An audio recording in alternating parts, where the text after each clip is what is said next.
الهجرة الثانية. بسم الله الحمد لله والصلاة والسلام على رسول الله وعلى آله وأصحابه ومن والاه وبعد. قال المصنف حفظه الله تعالى في كتابه اللؤلؤ المكنون في سيرة النبي المأمون: الهجرة الثانية إلى الحبشة. هنا عادت قريش إلى ما كانت عليه من التنكيل والانتحاض كأشد ما كانت، وأغرت سائر القبائل بمضاعفة الأذى للمسلمين، فسطت بهم عشائرهم ولقوا منهم أذى شديدة حتى بلغ الجهد واستد عليهم البلاء. فلما رأى رسول الله صلى الله عليه وسلم ما أصاب أصحابه رضي الله عنهم من البلاء أذن لهم بالهجرة إلى الحبشة مرة ثانية. وكانت الهجرة الثانية أشق من سابقتها، ولقي المسلمون من قريش تعنيفا شديدا ونالوهم بالأذى. بسم الله الرحمن الرحيم. الحمد لله رب العالمين، وصلى الله وسلم وبارك على عبده ورسوله محمد وعلى آله وصحبه أجمعين. أما بعد، اللهم ألهمني رشدي وقني شر نفسي. Al-ikhwatul ahibah, kita lanjutkan pembahasan kitab kita ini Al-Lu'lu'ul Maknun. Adapun pembahasan tentang Al-Quran adalah merupakan mukjizat, perkataan Al-Hafidz Ibnu Hajar kita lewati. Kita akan masuk kepada pembahasan yang baru, hijrah kedua ke negeri Habasyah. Ya, tatkala semakin tersebar dakwah Nabi SAW di kota Makkah, tatkala Quraisy kebingungan dengan segala macam cara, mereka tak menemukan solusi untuk membendung arus dakwah Rasulullah SAW. Ya, maka mereka semakin dahsyat, ya, menteror, menyakiti kaum muslimin. Bahkan mereka membujuk segenap suku-suku di bawah Quraisy untuk memperketat, menambah lagi teror berlipat-lipat ganda terhadap kaum muslimin. Maka akhirnya kaum muslimin semakin parah mendapatkan perlakuan yang tak nyaman, teror demi teror, ya, sehingga akhirnya mereka tak sanggup lagi. Tatkala Rasulullah melihat dahsyatnya apa yang menimpa mereka, ya, dari berbagai macam teror dari Quraisy dan suku-suku mereka, maka Rasulullah Sallallahu Alaihi Wasallam izinkan mereka untuk kembali hijrah ke negeri Habasyah, hijrah yang kedua. Ya, maka hijrah yang kedua ini lebih berat tantangannya daripada hijrah mereka yang pertama ke negeri Habasyah yang jumlahnya hanya belasan orang. Ya, dan mereka mendapatkan dari Quraisy pertentangan, kekerasan, dan berbagai macam hal-hal yang menyakiti mereka. Nah, أحسن الله إليكم. الشك في هجرة عمار بن ياسر رضي الله عنه. وكان عدة من خرج في هذه الهجرة من الرجال 83 رجلا، إن كان فيهم عمار بن ياسر رضي الله عنه فإنه يشك فيه، و82 رجلا إن لم يكن فيهم. قال الإمام السحيلي رحمه الله تعالى: وشك ابن إسحاق في عمار بن ياسر رضي الله عنه هل هاجر إلى الحبشة أم لا؟ والأصح عند أهل السير كالواقدي وابن عقبة وغيرهما أنه لم يكن فيهم. Adapun hijrah mereka ke negeri Habasyah ini, ya, jumlah mereka dari kaum laki-laki yang hijrah 83 orang jika Ammar di sana ada. Dan telah terdapat perselisihan di antara ahli sejarah. Ibnu Ishaq menganggap jumlah mereka 83 orang laki-laki. Ya, tapi yang benar jumlah mereka 82 orang laki-laki. Ibnu Ishaq masukkan Ammar bin Yasir. Ya, padahal Ammar bin Yasir tidak ikut dalam rombongan hijrah yang kedua ke negeri Habasyah ini. Jadi inilah kekhilafan Ibnu Ishaq dalam kitab Maghazinya, ketika dia masukkan Ammar bin Yasir ke dalam rombongan yang 82 orang ini, dengannya menjadi 83, yang benar hanya 82 orang saja. Ya, sebagaimana yang dimuat oleh para ahli sejarah lainnya seperti Al-Waqidi, Ibnu Uqbah dan lain-lainnya. bahwasanya Ammar tak ikut dalam hijrah tersebut. Jadi jumlah mereka 82 orang laki-laki. Naam. Wa min nisa'i thamani Wa ashrat minan nisa'i wa minan nisa'i thamani ashrata imra'atan ihda ashrata qurasiyatin wa sab'un ghairu qurasiyatin wa dhalika 'ada abna'ihim alladhina wulidu lahum fil habasyah. Ya, adapun rombongan wanita yang ikut bersama rombongan ini hijrah kedua, jumlah mereka 18 wanita. 11-nya mereka adalah wanita-wanita dari Quraisy dan 7 lainnya dari selain suku Quraisy. Dan ini tak termasuk anak-anak mereka yang lahir di sana di negeri Habasyah. Ya, na'am. وكان أميرهم في هذه الحجرة الثانية جعفر بن أبي طالب رضي الله عنه. قال الشيخ أبو الحسن الندوي رحمه الله تعالى: واستعراض قائمة المهاجرين يدل على سعة الدائرة البصرية وتنوعها البشرية. نعم، أحسن الله إليكم. يدل على سعة الدائرة البشرية وتنوعها وشمولها للطبقات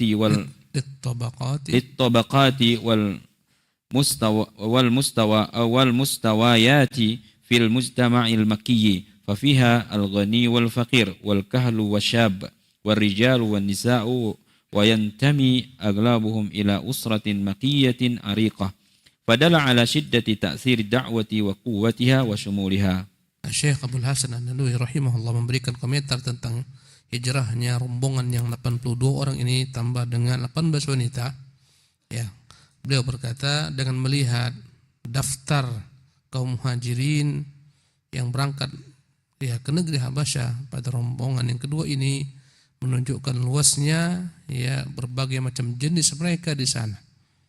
Ya, berbagai macam suku di sana ikut, ada Quraisy dan itu paling banyak, sebagian di luar Quraisy. Dan juga bertingkat-tingkatnya ya tingkat sosial mereka. Dalam rombongan ini ikut dalamnya berbagai macam bentuk strata sosial kaum muslimin, berbagai macam tingkatan dari masyarakat Makkah. Dalam rombongan ini ada yang miskin, ada yang fakir, ada yang kaya, ada yang muda, ada yang tua, ada laki-laki, ada perempuan. Walaupun kebanyakan mereka ini berasal daripada suku yang besar, yaitu suku Quraisy yang terkenal. Dan ini menunjukkan bahwa dakwah begitu berpengaruh ya dan mencakup semua jenis manusia yang ada di kota Makkah. Ini adalah komentar daripada Abdul Hasan An-Nawawi rahimahullah. Naam. وهم بن إسحاق وغيره.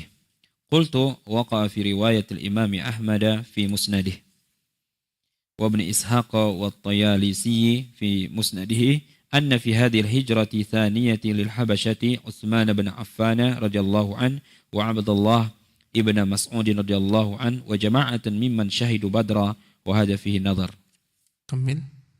قال الإمام ابن القيم رحمه الله تعالى: قد ذكر في هذه الهجرة الثانية عثمان بن عفان رضي الله عنه وجماعة ممن شهد بدرا، فإما أن يكون هذا وهما، وإما أن يكون لهم قدمة أخرى قبل بدر، فيكون لهم 3 قدمات: قدمة قبل الهجرة، وقدمة قبل بدر، وقدمة عام خيبر. ولذلك قال ابن سعد وغيره إنهم لما سمعوا مهاجر رسول الله صلى الله أحسن الله إليكم لما سمعوا مهاجر رسول الله صلى الله عليه وسلم إلى المدينة رجع منهم 33 رجلا، ومن النساء 8 نسوة، فمات منهم رجلان بمكة وحبس بمكة 7، وشهد بدرا منهم 24 رجلا. Nah, kemudian Al-Imam Ibn Ishaq dalam kitab Maghazinya dan sebagian ahli sejarah juga mereka keliru.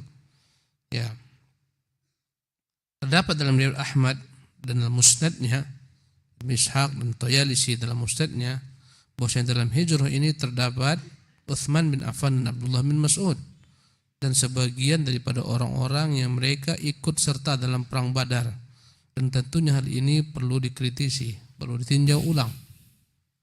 Ya, karena rombongan ini yang dikenal mereka datang nanti ketika ya menaklukkan kota Khaybar tahun ke 7 Hijriyah. Ya, dan karena itulah disebutkan bahwasanya hal ini perlu ditinjau ulang. Berkata Imam Al-Qayyim rahimahullah, disebutkan dalam hijrah ini ada Utsman bin Affan dan sebagian daripada sahabat yang ikut perang Badar. Maka ini boleh saja adalah merupakan kekeliruan Ibnu Ishaq dan semisalnya. Atau mungkin juga ya mereka berangkat hijrah ke negeri Habsyah, dan demikian berarti mereka pernah 3 kali datang ke kota Makkah. Kedatangan pertama sebelum Rasulullah hijrah, ya. Kemudian kedatangan kedua sebelum perang Badar, kedatangan ketiga pada tahun penaklukan Khaybar. Dan ini mustahil karena tak pernah didengar kecuali mereka pulang nanti pada tahun ke-7 Hijriah. Ya, ketika Rasulullah SAW menaklukkan Khaybar. Karena itulah Ibnu Sa'ad dalam kitabnya Tabaqat dan lain-lainnya ya mengatakan tatkala mereka mendengar hijrahnya Rasulullah SAW di Madinah, ya Rasulullah hijrah ke Madinah, pulanglah di antara mereka 33 orang. Ya, laki-laki dan wanita ada 8 orang wanita. Dan wafat di Makkah 2 orang dan ditahan di Makkah 7 orang. Itu hijrah. Dan ikut perang Badar di antara mereka 24 orang laki-laki. Nah, وهم آخر لابن إسحاق وغيره قلت وقع أيضا في رواية الإمام أحمد في مسنده وابن إسحاق والبيهقي في دلائل النبوة أن أبا موسى الأشعري رضي الله عنه في من هاجر من مكة إلى الحبشة. قال البيهقي وظاهره يدل على أن أبا موسى كان بمكة وأنه خرج مع جعفر بن أبي طالب إلى أرض الحبشة. والصحيح ما رواه الإمام البخاري في صحيحه عن أبي موسى رضي الله عنه قال بلغنا مخرج رسول الله صلى الله عليه وسلم ونحن باليمن فخرجنا فألقتنا سفينتنا إلى النجاشي بالحبشة فوافقنا جعفر بن أبي طالب فأقمنا معه حتى قدمنا فوقفنا النبي صلى الله عليه وسلم حين افتتح خيبر. وتكلف الحافظ في الفتح الجمع بين الروايتين والأجواد أن يقال هذه رواية ضعيفة لا تعارض الرواية الصحيحة التي رواها البخاري في صحيحه. Kemudian kembali Ibnu Ishaq menurut pengarang kitab kita ini melakukan kekeliruan. Ya, terdapat Imam Ahmad dalam Musnad Ibnu Ishaq, Baihaqi dalam Dalail Nubuwah, bahwasanya Abu Musa al-Asy'ari termasuk ke dalam rombongan orang-orang hijrah dari Makkah ke negeri Habasyah. Ya. Baihaqi mengatakan hal ini zahirnya menunjukkan Abu Musa sebelumnya di Makkah, kemudian keluar bersama Ja'far bin Abi Thalib menuju negeri Habasyah, dan ini tidak benar. Karena dia tak pernah datang ke Makkah, melainkan dia langsung berangkat menuju tempat Rasulullah hijrah kota Madinah. Dan yang benar adalah apa yang dikatakan Bukhari dalam sahihnya bahwa Musa al-Asy'ari berkata, kami mendengar keluarnya Rasulullah SAW dan ketika itu kami masih di Yaman. Maka kami pun keluar, ternyata kami di bawah gelombang, di bawah ombak, sehingga kami terdampar di tempat Najasyi mau mendatangi kota Madinah. Ya, mereka dari Yaman, ternyata mereka dibawa ke tempat negeri Habasyah, ya, ke Ethiopia, dan di sana mereka berjumpa Ja'far bin Abi Thalib.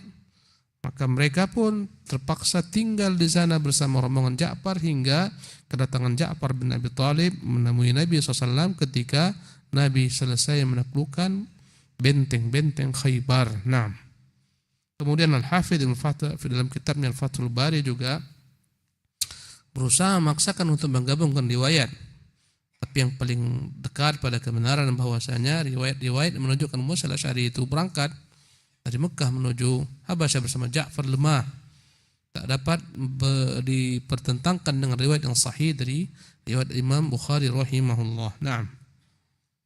موت خالد بن هزام رضي الله عنه وفي طريق الهجرة الثانية إلى الحبشة مات خالد بن هزام رضي الله عنه من حيات نهشته. فقد روى ابن أبي حاتم بسند حسن عن الزبير بن عوام رضي الله عنه قال هاجر خالد بن هزام إلى أرض الحبشة فنهشته حية في طريق فمات فنزلت فيه ومن يخرج من بيته مهاجرا إلى الله ورسوله ثم يدركه الموت فقد وقع أجره على الله وكان الله غفورا رحيما. Kemudian berita berikutnya adalah wafatnya salah seorang yang berhijrah ke negeri Habasyah. Wafat di tengah jalan, namanya adalah Khalid bin Hizam. Karena dalam perjalanan hijrah ini menuju Habasyah, wafatlah Khalid bin Hizam. Disebabkan karena dipatu ular, Masya Allah, tantangan hijrah.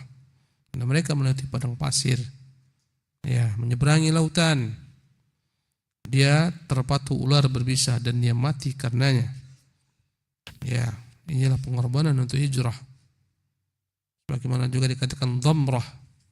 Ya, kondisinya demikian. Ya, memiliki keterbatasan untuk hijrah, tak punya bekal yang lengkap dan tubuhnya telah tua renta dan sakit-sakit, dia paksa hijrah. Akhirnya di tengah jalan dia berkata, ya Allah, aku tak sanggup ini untuk melaksanakan hijrah, tapi niatku ingin berhijrah ke negeri Nabi-Mu. Dan dia pun wafat di tengah jalan. Menunjukkan kepada kita bahwasanya setiap kita itu sedang berusaha berjalan di atas jalan hijrah menuju Rasulullah, menuju sunnahnya, mempelajari sunnahnya, mengamalkannya, mendakwakannya, sabar di atas jalannya. Ya, apabila kita mati di tengah jalan tak tercapai tujuan kita, tak ada masalah. Ya, sesungguhnya niat kita ingin sampai ke Rasulullah sallallahu alaihi wasallam. Sebagaimana yang terjadi dengan sahabat-sahabat ini. Ibnu Abi Hatim dengan sanadnya yang hasan meriwayatkan dari Zubair bin Awam radhiyallahu anhu, dia berkata telah berhijrah Khalid bin Hizam ke negeri Habasyah, maka dia dipatu ular di jalan dan dia wafat di sana. Maka Allah turunkan ayatnya, wa man yakhruj min baitihi muhajiran ila Allah wa rasulih.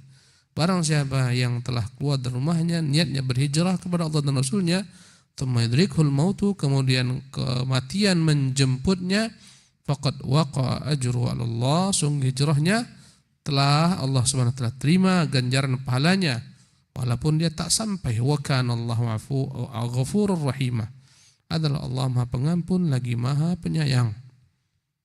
Maka dengan niatnya Allah sampaikan dia kepada hijrah walaupun mati di tengah jalan. Alangkah pentingnya niat kita ikhwati fillah, ya, untuk hijrah dalam rangka mempelajari agama yang hak ini. Biarlah kita mati di atasnya walaupun tak sampai tujuan. Mungkin banyak kitab tak kita selesaikan, biarlah. Mungkin ada program-program yang tak kita sampai kepadanya, tak mengapa. Banyak para ulama yang wafat dan mereka belum menyelesaikan kitab-kitab mereka. Imam Nawawi rahimahullah wafatkan dalam usia muda 45 tahun. Dan dia belum menyelesaikan sebagian kitabnya.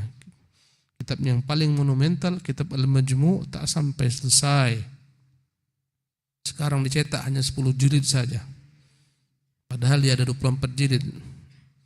Sisanya Al-Muti yang berusaha untuk melengkapinya, dia tak selesai. Ya. Naam. Ahsanallahu ilaikum. Qala Az-Zubair radhiyallahu an, wa kuntu atawaqqa'uhu wa antadiru qudumahu wa ana bi ardil Habasyah, fama akhzanani syai'un huzna wafatihi hina balagani, li'annahu qalla ahadun mimman hajara min Quraisyin illa ma'ahu ba'du ahlihi أو ذوي رحمه ولم يكن معي أحد من بني أسد بني عبد العزى ولا أرجو غيره. Berkata Zubair bin Awam, aku sangat berharap ya kedatangannya, dan aku menunggu dia datang di negeri Habasyah. Ya, tidaklah ada hal yang paling menjadikanku melainkan berita yang sampai ke telingaku bahwa dia telah wafat dipatu ular. Itu yang membuat saya sangat bersedih. Ya. Karena sedikit sekali dari golongan orang-orang Quraisy yang dari suku, ya, Zubair bin Awam, Bani Asad bin Abdul Uzza, yang berhijrah ke negeri Habasyah, hanya dia saja. Itu pun dia wafat di tengah jalan. Ya. Walaupun dia membawa sebagian daripada keluarganya. Aku sangat berharap kedatangannya, namun qadarullah dia tak sampai ke kota Habasyah. Dia wafat di tengah jalan dipatu ular. La haula wala quwwata illa billah.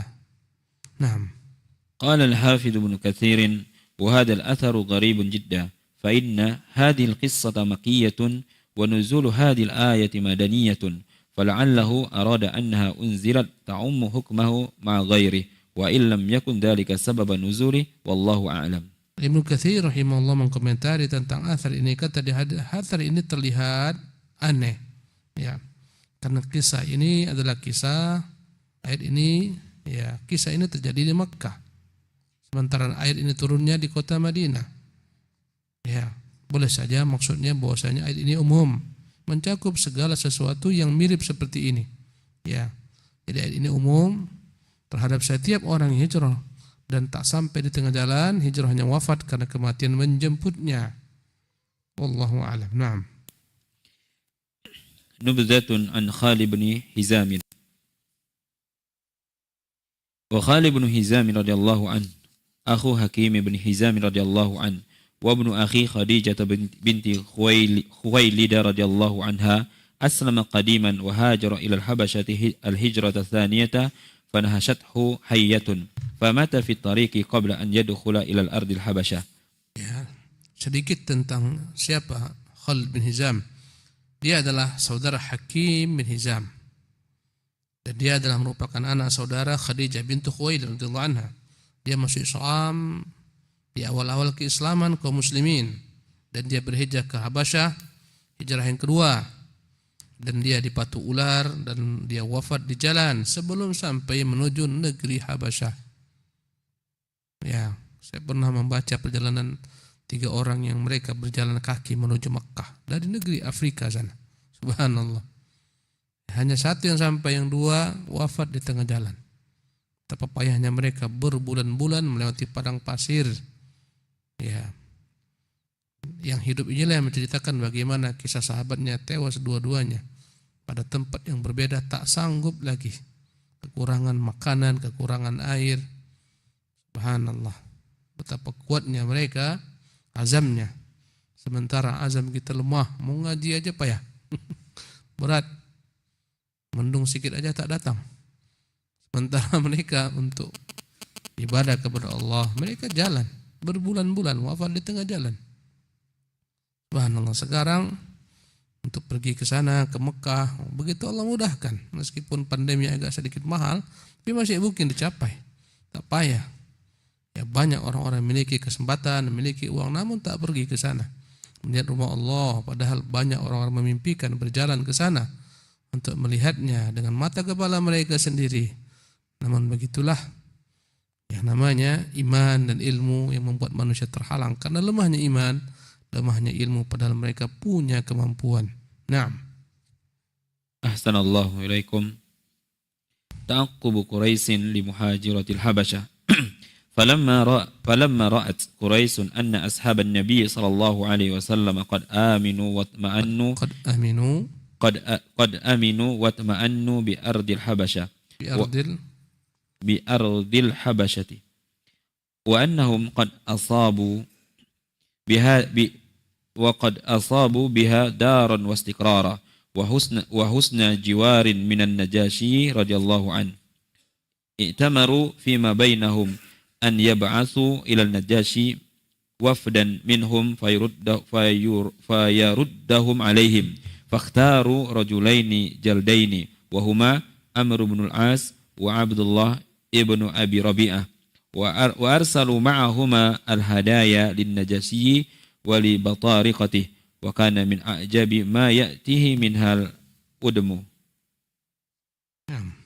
فجمعوا له أدما ولم يتركوا من بطارقته بطريقا إلا أهدوا له هدية، فقالوا لكل بطريق منهم بعد أن دفع إليه هديته قبل أن يكلم النجاشي إنه قد ضوى إلى بلد الملك منا غلمان سفهاء فارقوا دين قومهم ولم يدخلوا في دينكم وجاءوا بدين مبتدع لا نعرفه نحن ولا أنتم وقد بعثنا قومنا ليردهم الملك إليهم فإذا كلمنا الملك فيهم فأشيروا عليه بأن يسلمهم إلينا ولا يكلمهم فإن قومهم أعلى بهم عينا وأعلم بما عابوا عليهم. Ya, ta'aqqubu Quraisyin li muhajiratil Habasyah. Setelah mendengar rombongan kaum muslimin berangkat ke negeri Habasyah, maka Quraisy merasa tidak senang dengan keberangkatan tersebut. Ya, Tatkala mereka melihat rombongan sahabat-sahabat Nabi telah tenang, tentram di negeri Habasyah, ya, mereka telah mendapatkan tempat yang nyaman, ya, untuk menjalankan agama mereka, ketenangan. Mereka berada di sisi seorang raja, ya, yang baik, Raja Najasyi yang namanya Ashama, ya, tenang, tentram. Raja melindungi mereka. Maka Quraisy kebakaran jenggot, ya, maka mereka pun bermusyawarah bagaimana caranya mengembalikan 80 orang laki-laki ini, 18 wanita agar kembali, ya. Maka mereka mengutus 2 orang laki-laki yang ahli dalam, ya, berorasi, memiliki keahlian orator-orator mereka, ya, namanya Amr bin As dan Abdullah bin Abi Rabi'ah. Dan Quraisy mengirim bersama kedua ini berbagai macam hadiah-hadiah untuk Raja Najasyi dan untuk para petinggi-petinggi istana, ya. Dan adalah orang-orang di sana begitu senang dari apa yang dibawa orang-orang Arab adalah kulit-kulit yang mereka jadikan untuk berbagai macam kebutuhan, ya, untuk tempat air, untuk kemah, kadang mereka buat untuk, ya, tikar mereka, perbanadi mereka. Maka itu yang paling banyak dibawa oleh kedua orang ini, ya. Maka mereka mengumpulkan hadiah-hadiah untuk menjogok Raja Najasyi dan para petinggi-petinggi istana. Sampainya mereka di sana, maka mereka berikan setiap petinggi istana bagian daripada hadiah tersebut, hadiah dari negeri mereka. Dan mereka berkata kepada para petinggi istana ini, ya, nanti setelah kami serahkan ini kepada raja, ya, sebelum kedua-duanya akan berkata-kata kepada raja tentang kaum muslimin yang pergi meninggalkan Makkah, ya, ke negeri mereka, beritakan kepada raja, wahai para petinggi istana, sesungguhnya ada orang-orang bodoh dari kaum kami yang mereka adalah, ya, pemuda belia, ya, mereka meninggalkan agama kami dan mereka tak ikut dengan agama kalian karena kaumnya Najasyi beragama Nasara dan Najasyi sendiri beragama Nasrani sebelum dia masuk Islam. Mereka datang dengan membawa agama yang baru, agama bid'ah, tak masuk agama kami, tak masuk agama kalian. Kami tak kenal agamanya, kalian pun tak kenal agamanya. Karena itulah kami diutus kaum kami agar meminta mereka untuk dikembalikan, agar raja mengembalikan mereka. Ya, apabila nanti kami ngomong dengan raja, mohon dibantu kami. Diatur terlebih dahulu, ya. Mereka telah atur terlebih dahulu. Ya, nanti kalau kami sudah berkata-kata, mohon, ya, giring raja agar menerima apa yang kami katakan agar raja mengembalikan mereka. Ya, katakan kepada raja, ini orang-orang utusan kaum Quraisy, orang Makkah. Mereka lebih tahu tentang siapa yang pergi meninggalkan negeri mereka ini. Ya. Dan mereka lebih tahu apa ya masalah yang mereka bawa. Biarkan mereka kembali atau usir mereka dari negerimu, suruh kembali ke negeri mereka. Subhanallah. Jahatnya manusia ini. Tak bisa mereka menyembah Allah di Mekah. Mereka hijrah ke Habasyah. Di sana walaupun mereka terasing, berbeda bahasa, karena bahasa Habasyah tak sama dengan bahasa Arab. Berbeda budaya, berbeda agama. Ya, mereka jauh daripada tanah air mereka, kerinduan selalu kepada tanah air mereka. Namun semuanya karena Allah, agar mereka bisa beribadah, mereka tahankan. Baru sebentar mereka merasa tenang, datanglah dua orang utusan ini, subhanallah, yang menghasut raja dan para petinggi agar orang-orang ini dikembalikan. Padahal mereka dalam perlindungan raja, di bawah suaka raja, jangan diganggu. Mereka tamu-tamu yang minta perlindungan di sini. Naam. ثم إنهما حضرا إلى النجاشي وقدم له الهدايا وكان فيها أدم كثير وفرس وجبة الديباج ثم كلماه فقال له أيها الملك إنه قد ضوى إلى بلدك منا غلمان سفهاء فارقوا دين قومهم ولم يدخلوا في دينك وجاءوا بدين ابتدعوه لا نعرفه نحن ولا أنت وقد بعثنا إليك فيهم أشراف قومهم من آبائهم وأعمامهم وعشائرهم لتردهم إليهم فهم أعلى بهم عينا وأعلم بما عابوا عليهم وعاتبوهم فيه فقالت بطارقته حوله صدق أيها الملك قومهم أعلى بهم عينا وأعلم بما عابوا عليهم فأسلمهم إليهما فليرداهم إلى بلادهم وقومهم فغضب النجاشي وأبى أن يقبل كلامهم وحلف ألا يسلم من لجأ إليه وإلى بلاده حتى يدعوهم فيسألهم عما يقول هذان في أمرهم. Nah, maka datanglah kedua-duanya menghadap Najasyi. Kedua-duanya membawa hadiah yang banyak. Dalamnya ada berbagai macam kulit-kulit, ada kuda, mereka juga membawa jubah dari sutra. Kemudian keduanya berkata kepada Najasyi, "Ya Raja, wahai Raja, sungguh telah bergabung ke negerimu ini orang-orang bodoh dari kami. Mereka meninggalkan agama kaum mereka dan tidak masuk kepada agamamu. Dan mereka membawa agama yang aneh, agama yang baru yang mereka karang-karang, agama yang tak kami kenal, engkau pun tak mengenalnya.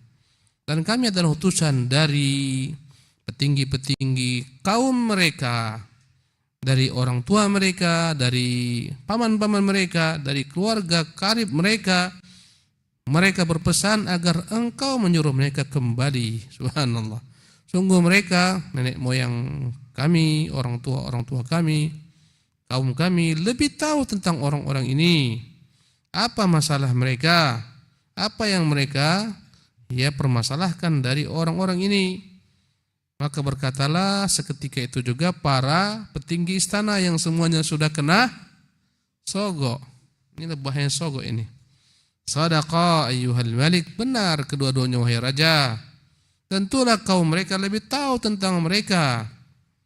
Ya, mereka lebih mengenal apa masalah orang-orang ini. Maka serahkanlah mereka agar mereka kembali bersama keduanya. Ya, agar mereka kembali kepada kaumnya. Namun Najasyi adalah raja yang begitu bijak. Ya, rahimahullah rahmatan wasi'atan. Dia enggan menerima satu perkataan semata. Dia bersumpah, tak menyerahkan seorang pun dari mereka, tak mengembalikan ke mereka ke negeri mereka sampai dia akan menanya kepada mereka tentang apa yang dikatakan oleh kedua orang ini.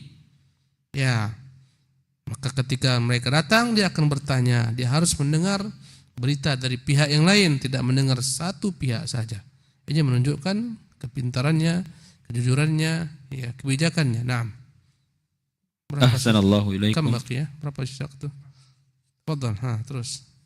إخضار النجاشي للمسلمين وسؤالهم ثم أرسل النجاشي إلى أصحاب رسول الله صلى الله عليه وسلم ودعاهم فحضروا وكانوا قد أجمعوا على صدقه فيما ساءه وسره كائنا في ذلك ما هو كائن فقال لهم النجاشي ما هذا الدين الذي قد فارقتم فيه قومكم ولم تدخلوا في ديني ولا دين أحد من الملل تولى الكلام عن الصحابة جعفر بن أبي طالب رضي الله عنه فقال له أيها الملك كنا قوما أهل جاهلية نعبد الأصنام ونأكل الميتة ونأتي الفواحش ونقطع الأرحام ونسيء الجوار ويأكل القوي منا الضعيف فكنا على ذلك حتى بعث الله إلينا رسولا منا نعرف نسابه وصدقه وأمانته وعفافه فدعانا إلى الله لنوحده ونعبده ونخلع ما كنا نعبد نحن وآباؤنا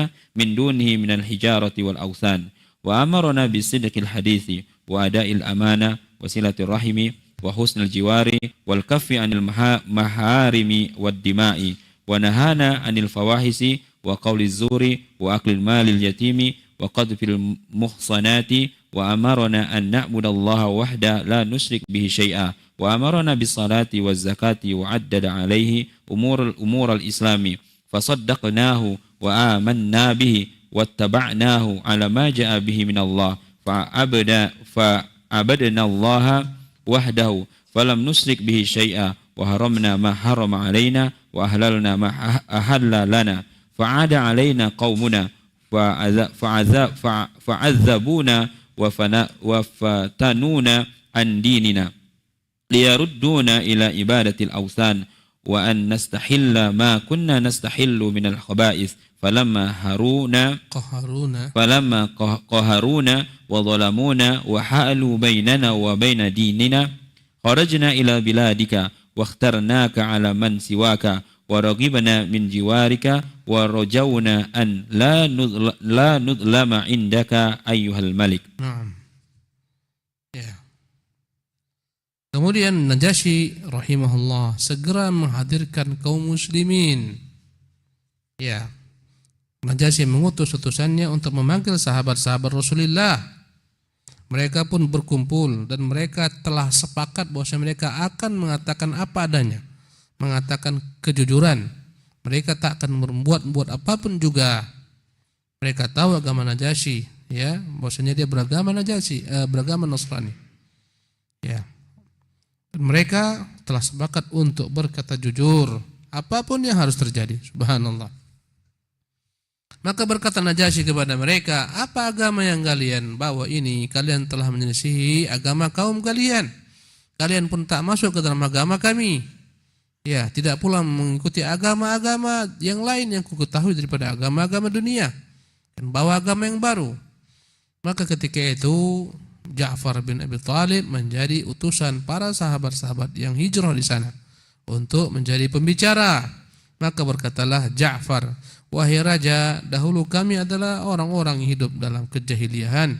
Kami menyembah berhala, kami makan bangkai, kami mengerjakan perbuatan-perbuatan keji, perzinahan dan semacamnya. Kami memutuskan silaturahmi, kami berbuat keburukan terhadap tetangga, yang kuat memakan yang lemah. Begitulah kondisi kami, sehingga Allah kirimkan kepada kami seorang rasul dari kami sendiri. Kami kenal nasabnya, kami mengenal kejujurannya, kami mengenal amanahnya, kesucian dirinya, dan dia menyuruh kami agar menyembah Allah, mengesahkan Allah semata, mengibadatinya, agar kami meninggalkan segala sesuatu yang kami sembah, kami maupun orang tua kami, dari berbagai macam apa yang disembah berupa batu-batu, berhala-berhala, dan dia menyuruh kami untuk berkata-kata jujur, menunaikan amanah, agar kami menyambung silaturahmi kami, agar kami berbuat baik kepada tetangga, agar kami menahan diri daripada segala macam Allah haramkan dan tidak menumpahkan darah.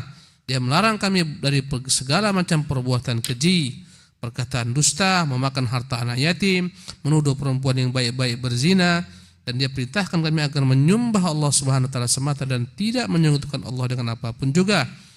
Dan dia perintahkan kami salat, zakat, dan Ja'far menyebutkan berbagai macam syariat Islam.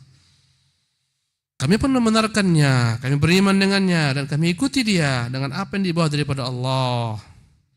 Maka kami pun menyembah Allah Subhanahu wa taala dan kami tidak menyekutukan Allah dengan apapun juga. Kami haramkan apa yang Allah haramkan atas kami, kami halalkan apa yang Allah halalkan untuk kami.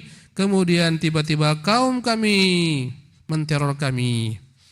Mereka mengazab, menyiksa kami. Mereka berupaya memalingkan kami daripada agama kami, agar kami kembali menyembah berhala-berhala yang mereka sembah, agar kami menghalalkan apa-apa yang dahulu kami halalkan dari berbagai macam perbuatan-perbuatan, perkara-perkara yang keji.